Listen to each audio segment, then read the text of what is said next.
Comenzamos por las diferencias. Bueno, Ajá. son bastantes las diferencias, aunque tenemos cosas parecidas. La Ajá. primera diferencia que podemos ver Primera diferencia. Déjame anotarlo aquí. es primero el periodo. ¿Sí? Ajá. El periodo, el libro de Jueces relata historias que van desde la entrada a Canaán, ¿verdad? Que el pueblo de Israel completo, todas las 12 tribus entraron a Canaán, y termina el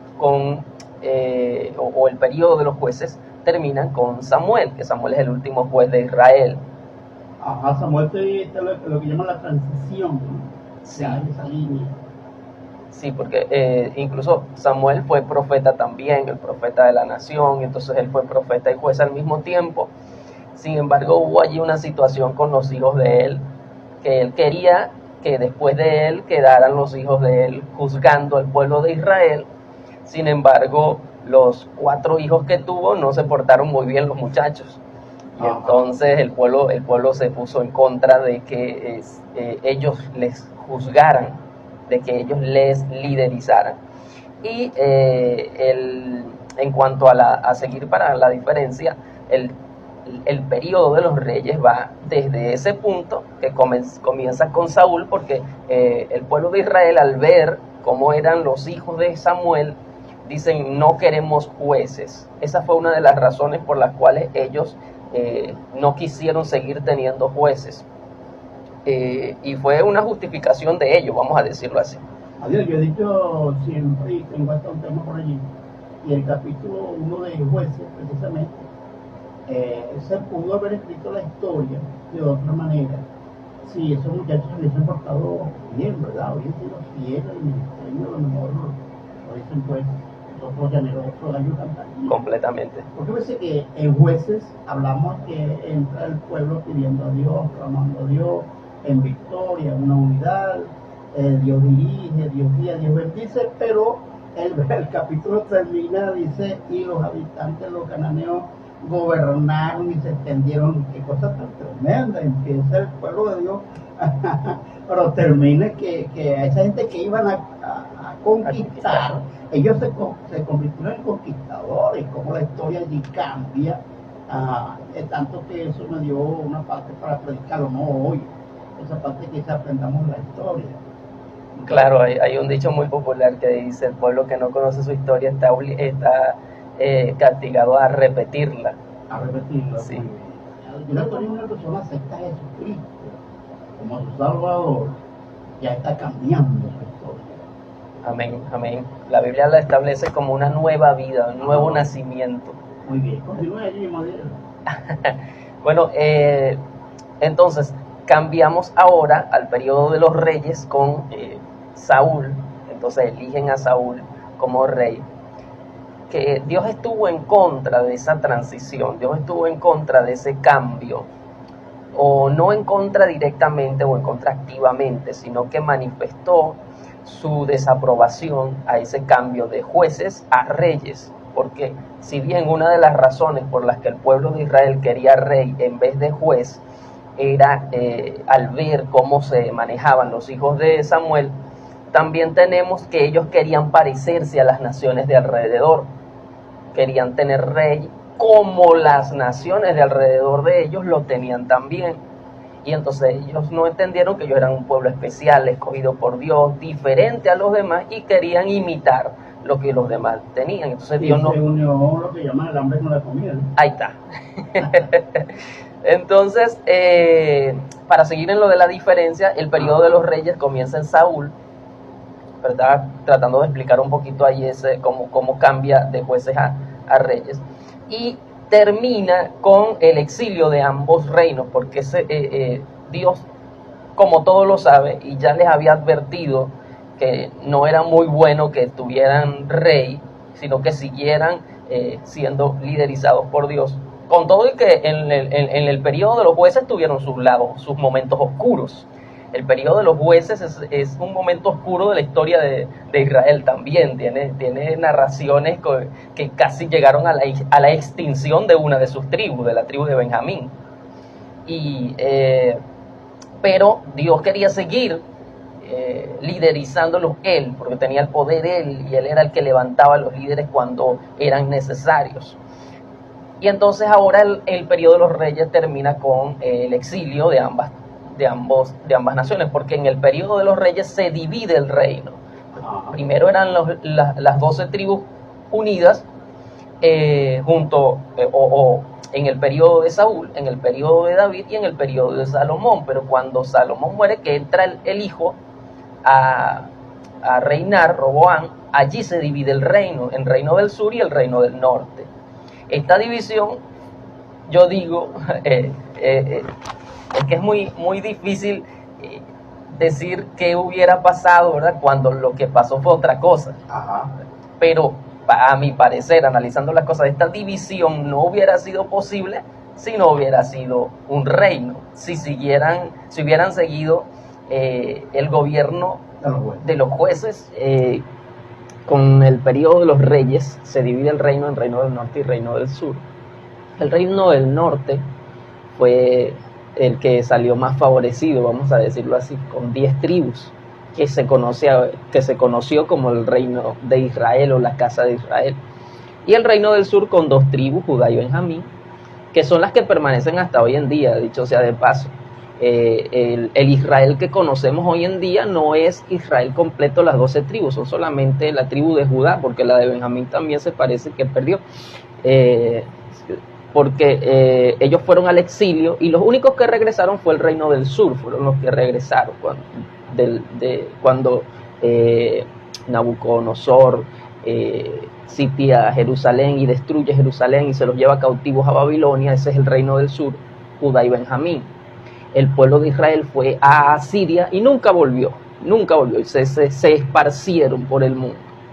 Ahora, esto fue, vamos a decirlo así, causado por la configuración que tenían, porque otra diferencia que hay entre los jueces y los reyes es la configuración judicial o jurídica. En los jueces hay una parte muy interesante, y es que el libro de los jueces es un libro que me gusta mucho a mí, y dice, en este tiempo no había rey, y lo dice varias veces. Y varias veces, 3 veces. Y cada uno hacía lo que bien le parecía. Si me parecía bien a mí hacer esto, lo hacía, y si no, no.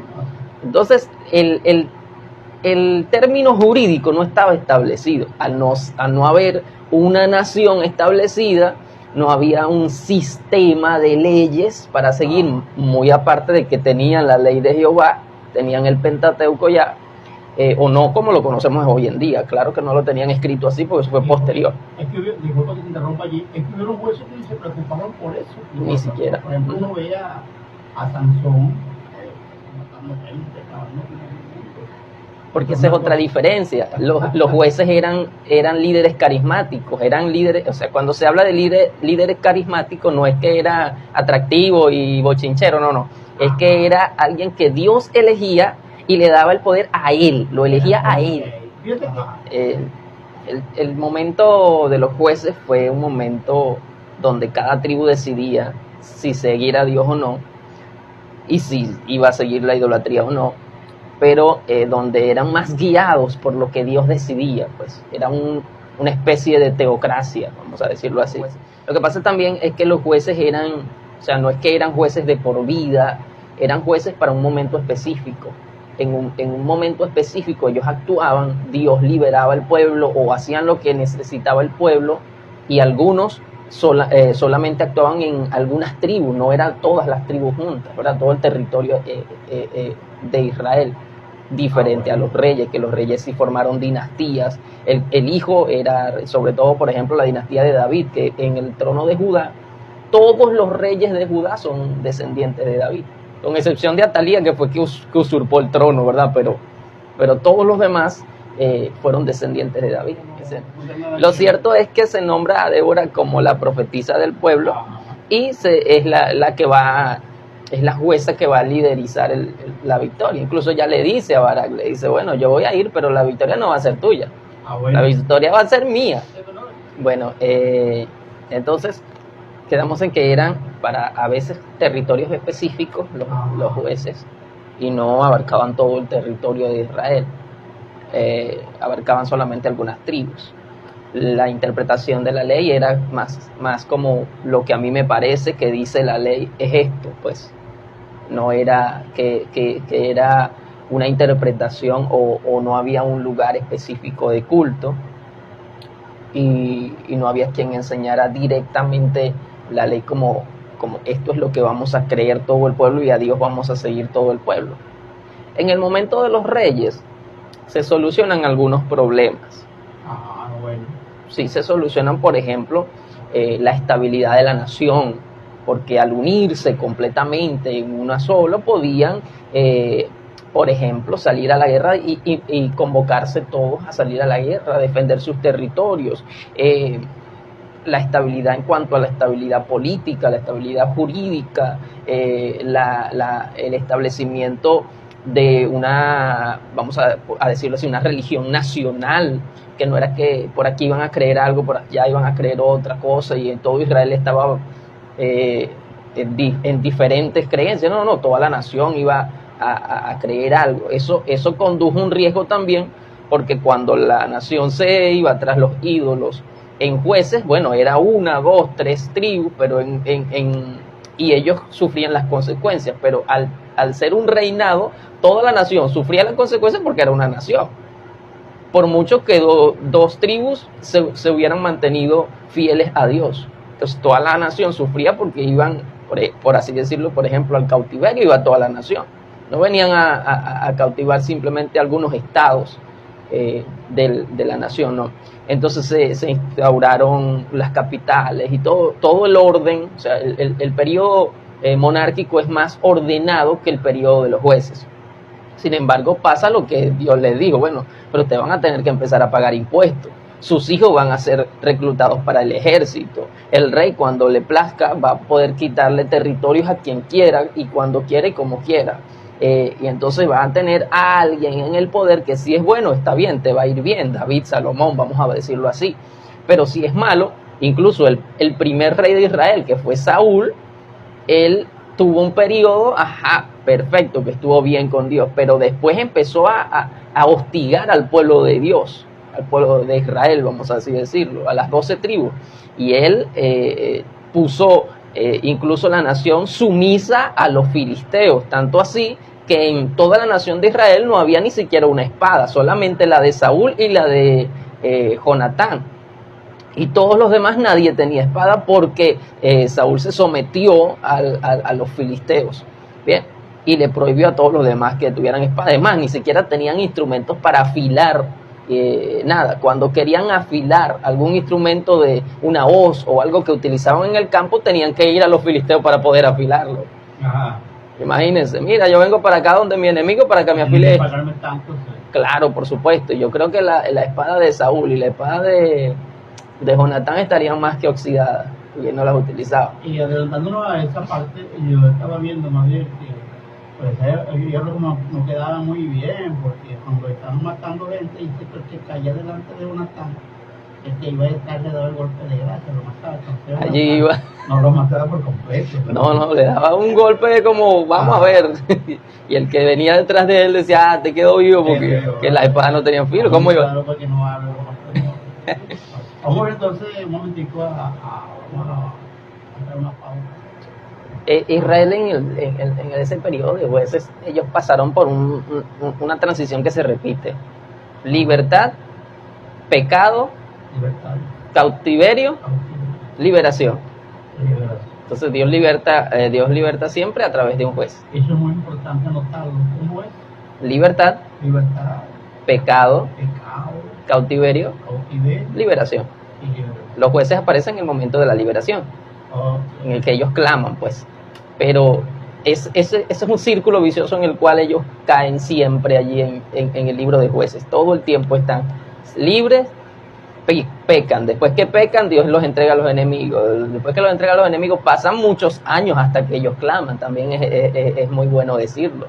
Porque no es que Dios los entrega a los enemigos y ellos reconocen su pecado instantáneamente, no. Allí pasaron 18 años, a veces pasan hasta 30 años cautivos. Y después de esos 30 años era que clamaban a Dios. Cuando claman a Dios, entonces ellos Dios levanta un juez, o sea, un líder carismático, por eso se llama, porque Dios lo unge con sus carismas, con sus dones, a él.